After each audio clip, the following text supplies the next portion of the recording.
I got this text last night by 9:43. I said, oh Lord, I got real nervous real quick, but I just thought about it, man. Me and my wife, we've been going back and forth over a lot of scriptures and stuff like that. And one thing we was on, the first thing that hit me was we was in the book of Job. And I know a lot of y'all know about the book of Job. And a lot of times when pastors and everything, they preach on the book of Job, all you hear is about the beginning where he lost everything in the end, when he got everything back. But it was a lot of things that happened in between. You know what I'm saying? It was the whole chapter was like 47 chapters. And doing that, I thought about prayer, the word prayer.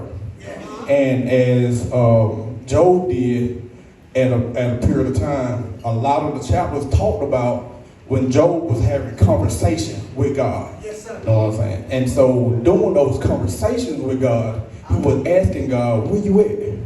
While I'm going through all these hard times and everything, where you at? Because I know I've been doing what I'm supposed to be doing. Yes, sir. I know I've been praying. I know I've been fasting. Yes. I haven't done that for my kids that I lost. Yes. You know what I'm saying? So I thought about Job was going through a lot of mental issues, you know what I'm saying, because he lost his kids. Yes, and these wasn't small kids. These are kids that he raised. He went to birthday parties. He went to graduations and school functions and all that stuff right there, because in the Bible it said that when he lost those kids, they was having a function at one of the other kids' house. Yes. Right? So that means that they was of age. They was grown. Yes. So Job seen some of the trials and tribulations. He seen them fall off bicycles and knee scrapes and stuff like that right now.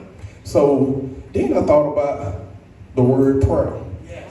Job had, as Bishop Miles Monroe said, prayer is earthly communication with heavenly forces. Right? Yes, you know what I'm saying? So he had to communicate on a heavenly, on the earthly realm to communicate with God. Yes. Right? And then at one time, Job I guess he got beside himself. And he started talking to God like, I did this. Yes. And you still took all this stuff from me. Yes. And God said, like that song said, you weren't with me shooting in the gym. You know what I'm saying? God was like, you weren't with me when I created the heaven and the earth. Yes. You weren't with me when I created the 7 days and everything like that. Yes. You weren't with me when I created the fish and the birds in the air. Yes. You weren't with me. So then it just came to my mind, humble. Humble yourself. Job had to turn around and humble himself. Yes, he did. And with that being said, humble is what I'm going to give y'all today. All right. Yes, sir. Yes, sir. According to Webster Dictionary, being humble means having a modest view of one's own importance. Yes. It involves recognizing your limitation, being open to learn from others, and not seeking to constantly draw attention to yourself or your accomplishments. Yes. What I did. Where I was, what I built. Yes. You know what I'm saying? It's essentially the opposite of being arrogant and boastful. Yes, sir.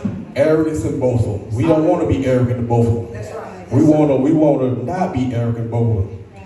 Here's some more detailed look at what it means to be humble. Characteristic of a humble person: modesty, not to think highly of oneself or one's ability. Yes. Lack of arrogance, not being boastful or overly self-confident. Yes. Openness to feedback. That's a lot of things that, you know what I'm saying, people that's not humble, they ain't willing to accept feedback. You know what I'm saying? I know I painted this room right in the right, Mr. Jerry. Yes, no, not the fact that you missed this spot right here. You know what I'm saying? But willing to listen to others and accept constructive criticism. That's good. That's good. Gratitude.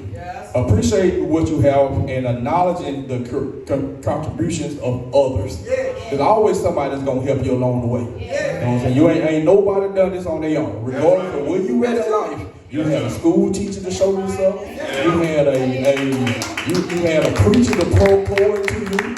You had your mother and father to pray on your behalf when you have sense enough to pray for yourself. You had a friend to tell you, a true friend, that tell you wrong from right. You ain't done this on your own. That's right.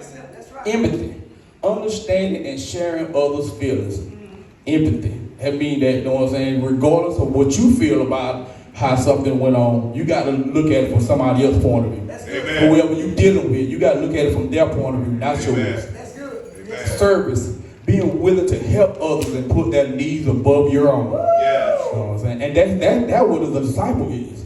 Somebody that's willing to serve. A servant. That's all we all are. We are all just servants. Yes. Regardless of where you sit at and throughout this church, we all ultimately are just servants. Come on, son. That's our ultimate goal, is to be able to serve one another and be a willing vessel to serve God. Yes, sir.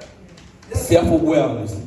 Recognize both your strength and weaknesses. Because we all fall short. We do. No matter where you stand at, what you do, whatever your title is, whatever your position is at your job, whatever your position is in your household, we got weaknesses.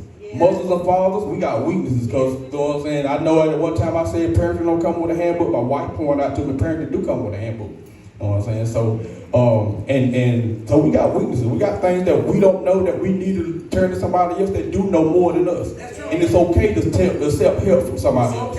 It's okay to not to be so proud and boastful, and you sitting outside the road, your car broke down, and you like, man, I ain't gonna ask that Joe to come help me out. Hey, stand out there in that heat. It's gonna be $100 all week. Stand out there in the heat all week and see what happened to you.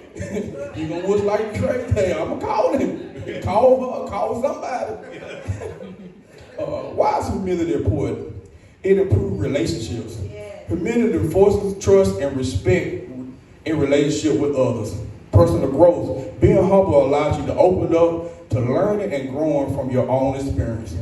Mental well-being. Humility can reduce feeling and anxiety and stress associated with constantly seeking validation. Validation. What I did. I. Take the eyes out and put me in mind. You know what I'm saying? Put us. Put us in there. Put us in there. Positive influences. Humble individual can inspire others to create a positive environment.